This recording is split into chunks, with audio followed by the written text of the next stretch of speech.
छोटा भाई फैक्ट्री में रोज सैकड़ों किलो सीमेंट उठाता था, जबकि बड़ा भाई ऑफिस में बैठकर अरबों की प्रॉपर्टी मैनेज करता था। एक दिन एक लेडी सेक्रेटरी तेजी से ऑफिस में भागती हुई आई। उसने चेयरमैन को बताया कि उनका बहुत सालों से बिछड़ा छोटा भाई मिल गया है। उसने बताया कि वो इस समय ग्रुप की ही एक फैक्ट्री में काम कर रहा है। चेयरमैन ये सुनकर बहुत खुश हुआ, लेकिन उसने अपने छोटे भाई का कैरेक्टर टेस्ट करने के लिए खुद को एक मजदूर की तरह तैयार किया और फैक्ट्री चला गया। जब उसने आखिरकार अपने छोटे भाई को देखा तो उसने कहा कि अब से वो उसी पर डिपेंड रहेगा। ये सुनकर छोटा भाई थोड़ा घबरा गया और बिना कुछ बोले वहां से चला गया। लेकिन थोड़ी ही देर में वो वापस आया, एक मुर्गी उठाए हुए। उसने कहा कि चलो भाई, मैनेजर से मिलवाता हूं। रास्ते में उसने बोला कि उसके पास कोई खास स्किल्स नहीं है, लेकिन जब तक उसके पास खाने को है वो कभी अपने भाई को भूखा नहीं रहने देगा। उसने समझाया कि मुर्गी वो इसलिए ला रहा है ताकि मैनेजर को खुश कर सके और भाई को नौकरी दिलवा सके। जैसे ही वो फोरमैन के पास पहुंचा, उसने झट से टोकरी पकड़ा दी। फोरमैन ने मेडिकल और इंटरव्यू की जरूरत ही नहीं समझी और बड़े भाई को एक आसान सी पोस्ट पर रख लिया। चेयरमैन ये सब देखकर थोड़ा कंफ्यूज हो गया। इतनी अच्छी जॉब सिर्फ एक मुर्गी से। जब उसने टोकरी में दोबारा देखा तो पता चला कि मुर्गी के नीचे पैसे छुपाए गए थे। ये ओपन ब्राइब देखकर चेयरमैन को गुस्सा आ गया। उसने तुरंत फोरमैन को लताड़ लगाई कि तुम घूस लेने की हिम्मत कैसे कर सकते हो। फोरमैन गुस्से से भड़क गया। उसने छोटे भाई को बोला कि ये मुर्गी वापस ले जाओ और दोनों भाई अपना सामान उठाओ और यहाँ से निकलो। छोटे भाई ने समझाया कि उसका बड़ा भाई बाहर से आया है, उसे फैक्ट्री के रूल्स का कुछ पता नहीं। उसने फोरमैन से रिक्वेस्ट की कि वो गुस्सा न हो और मुर्गी रख ले, लेकिन फोरमैन ने सख्ती से मना कर दिया। अब बड़े भाई की नौकरी लगना मुश्किल हो गया था। इतने में फैक्ट्री का जनरल मैनेजर भी हंगामे की आवाज सुनकर वहां पहुंच गया। छोटा भाई तुरंत दौड़कर मैनेजर से मिन्नतें करने लगा। मैनेजर ने बोला कि मुर्गी तो काफी मोटी है। उसने कहा कि पहले के टाइम में एक मुर्गी से नौकरी मिल जाती थी, लेकिन अब जब फैक्ट्री का फेज 2 प्रोजेक्ट शुरू होने वाला है और सैलरी भी बढ़ने वाली है, तो अब नौकरी पाने के लिए 2 मुर्गियां चाहिए। 2 मुर्गियां मतलब लगभग 1 साल की तनख्वाह के बराबर। लेकिन अपने भाई की नौकरी बचाने के लिए छोटे भाई ने रिक्वेस्ट की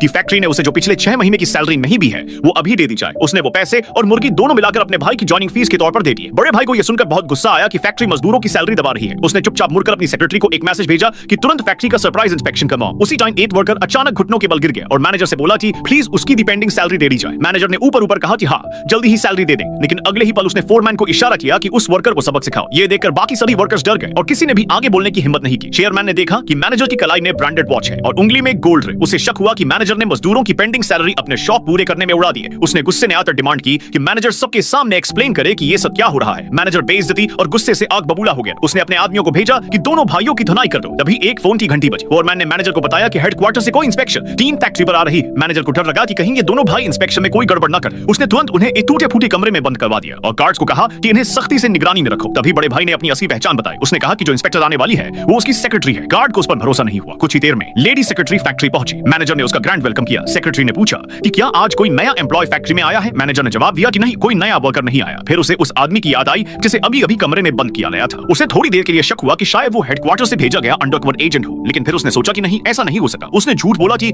हाँ, एक बंदा आया था, लेकिन उसकी क्वालिफिकेशन बहुत वीक थी, इसलिए उसे नौकरी नहीं दी गई और वो चला गया। सेक्रेटरी को कुछ गड़बड़ लगी क्योंकि उसे खुद चेयरमैन ने भेजा था, इसलिए उसे लगा कि चेयरमैन फैक्ट्री में ही मौजूद है। फिर जब वो फैक्ट्री इंस्पेक्ट कर रही थी तभी बाहर से कांच टूटने की आवाज आई। उसे शक हुआ कि चेयरमैन कहीं किसी कमरे में बंद है। मैनेजर के मना करने के बावजूद वो तेजी से उस दिशा में दौड़ पड़ी।